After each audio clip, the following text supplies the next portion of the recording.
191번 도시 및 주거환경 정비법령상 정비사업 시행자 갑은 사업비용과 시행 과정에서 발생한 수입의 차익을 토지 등 소유자에게 부가금으로 부과하였으나 토지 등 소유자는 체납하였다. 이에 갑은 체납된 부가금 등에 대한 징수를 시장 을에게 위탁하여 을이 50억 원을 징수한 경우 법령상 갑이 을에게 교부해야 할 금액은, 자, 도시 및 주거환경 정비법령상 시장 군수에게 부가금을 위탁했을 때는 그래서 징수한 금액의 4%를 교부해야 됩니다. 그러면 자, 50억 원 곱하기 4%. 자, 4%니까 50억 원에 몇 프로? 0.04입니다. 5, 그럼 5, 4, 20. 그러니까 2억 원이 되겠죠, 이것은. 191번은 2억 원, 3번이 정답이 되겠습니다. 192번 도시 및 주거환경 정비법령상 정비사업 전문관리업자에 대한 필요적 등록 취소 사유는, 필요적이니까 반드시 의무적으로 등록 취소해야 되는 겁니다. 1. 등록 기준에 미달하게 될 때, 이거는 필요적인 게 아니라 임의적입니다. X. 2.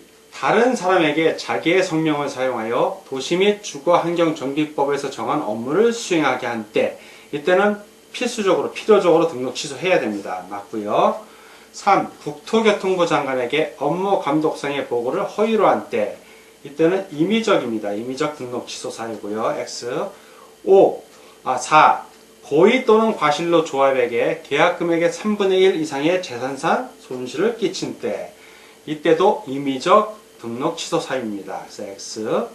5. 최근 3년간 2회 이상의 업무 정지를 처분을 받은 자로서 그 정지 처분을 받은 기간이 합산하여 6월을 초과한 때, 이때도 임의적 등록 취소 사유이기 때문에 X.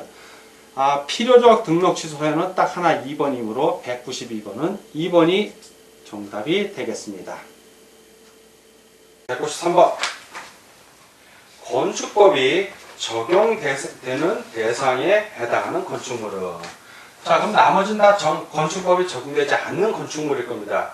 건축법이 적용 대상에서 제외되는 건축물, 첫 번째는 문화재죠, 문화재. 지정문화재 또는 가지정문화재. 두 번째는 철도.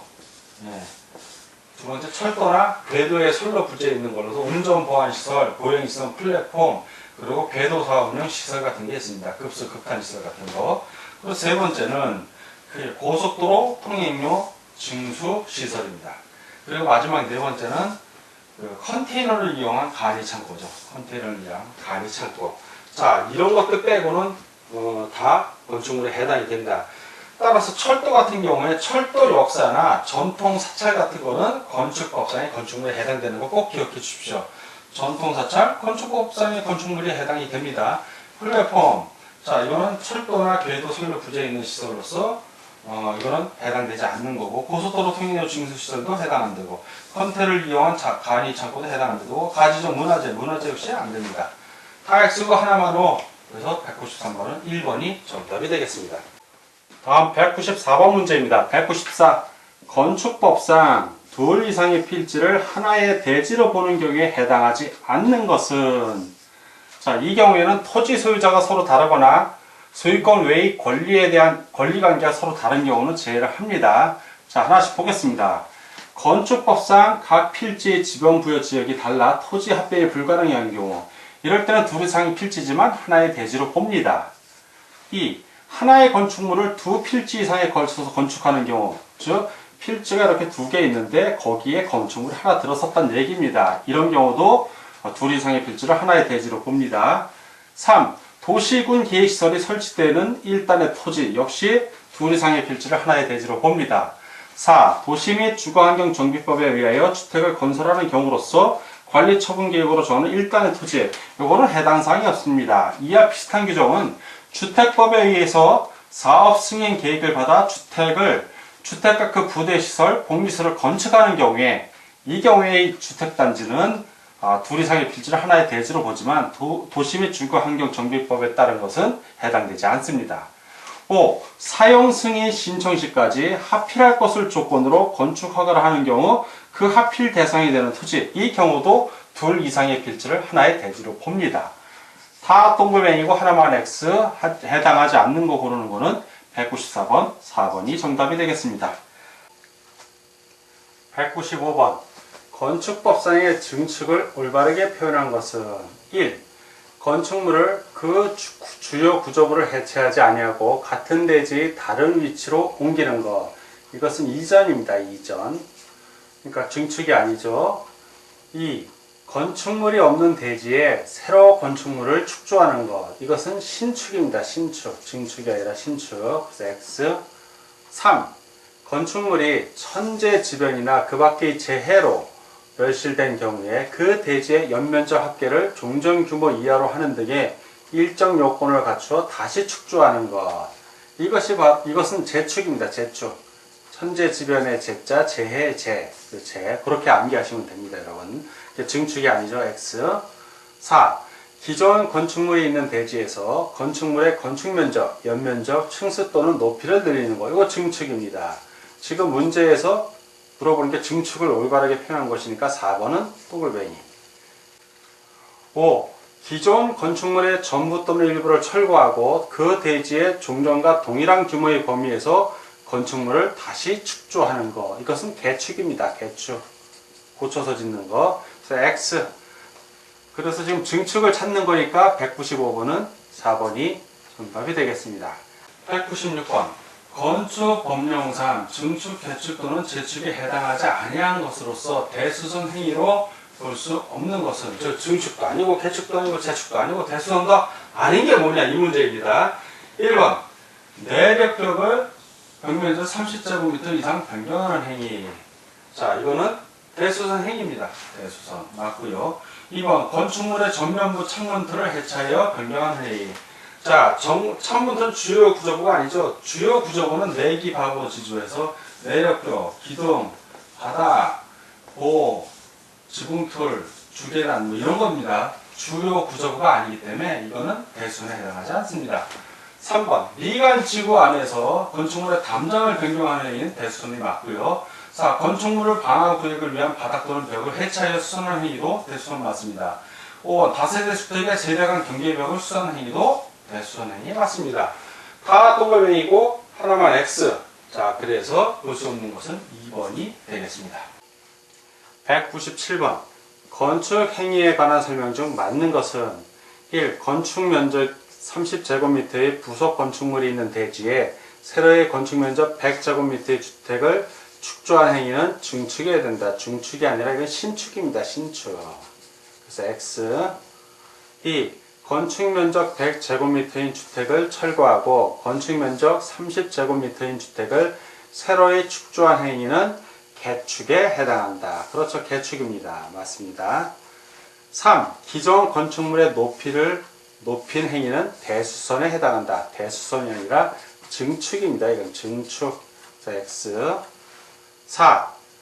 건축물이 천재지변에 의해 완전히 멸실된 경우 그 대지에서 연면적 합계를 종전규모 이하로 하는 등의 일정 요건을 갖추어 다시 축조하는 행위는 개축에 해당한다. 개축이 아니라 재축이죠. 천재지변 또 뭐 재해 이럴 때는 재축입니다. 재축. 그래서 X. 5. 건축물의 주요 구조부를 해체하지 아니하고 다른 대지로 위치를 옮긴 행위는 이전에 해당한다. 이전에 해당하는 것은 다른 대지로 옮기지 않는 게 아니라 같은 대지의 다른 위치로 옮기는 겁니다. 같은 대지의 다른 위치. 그래서 X. 다 X고 하나만 O 맞는 걸 고르니까 197번은 2번이 정답이 되겠습니다. 198번. 건축법령상 건축에 관한 용어 설명 중 틀린 것은 1. 건축물을 그 주요 구조부를 해체하여 동일한 대지의 다른 위치로 옮기는 것은 이전에 해당한다. 이전은 해체하는 것이 아니라 해체하지 아니하고입니다. 그래서 이건 X. 2. 기존 건축물이 있는 대지에서 건축물의 높이를 증가시키는 것은 증축에 해당한다. 맞습니다. 3. 기존 건축물이 있는 대지에서 건축물의 층수를 증가시키는 것은 증축에 해당한다. 맞습니다. 4. 건축물이 재해로 멸실된 경우 그 대지의 연면적 합계를 종전규모 이하로 하는 등의 일정 요건을 갖추어 다시 축조하는 것을 재축에 해당한다. 맞습니다. 5. 기존 건축물의 전부를 철거하고 그 대지의 종전과 동일한 규모의 범위에서 건축물을 다시 축조하는 것은 개축에 해당한다. 맞습니다. 다 오고 하나만 X 틀린 것을 고르니까 198번은 1번이 정답이 되겠습니다. 199번. 건축법률상 주요 구조에 해당되지 않는 것은 그 내기, 바고, 지주 찾으라는 얘기죠. 외벽거, 기둥인데 사이기둥에 해당 없고 바다, 지붕틀, 그리고 주기에 해당 맞습니다. 그러니까 사이기둥이 정답이 되는 것입니다. 다음 200번 문제를 보도록 하겠습니다. 200번. 다음과 같은 조건의 건축물은 어디에 속하는가? 자, 지하 1층은 주차장으로 씁니다. 층수에 산입이 안 됩니다. 1층 피르티고서 전부를 주차장 역시 층수에 산입이 안 됩니다. 2층, 3층, 4층, 5층 주택으로 사용. 그리고 각 층의 바닥 면적은 각각 200제곱미터면서 세대수는 18세대입니다. 자, 그러면 2, 3, 4, 5만 주택이니까 4개층이에요. 4개층. 층수는 4개층이에요. 5층 이상이 아니기 때문에 아파트는 아닙니다. 아파트는. 자, 그리고 4개층이니까 2 곱하기 4. 층이 4개니까 각 바닥 면적이 200제곱이니까 총 800제곱미터입니다. 바닥 면적이. 자, 그럼 660제곱미터를 초과한 거죠. 저 주택으로 쓰이는 한 개 중에 연면적이 660제곱미터를 초과하고 4개층 이하이면 그건 바로 연립주택이 되는 겁니다. 만약에 이게 660제곱미터 이하라면 그때는 다세대 주택이 됩니다. 그러나 지금은 660제곱미터를 초과했기 때문에 연립주택, 즉 4번이 정답이 되겠습니다.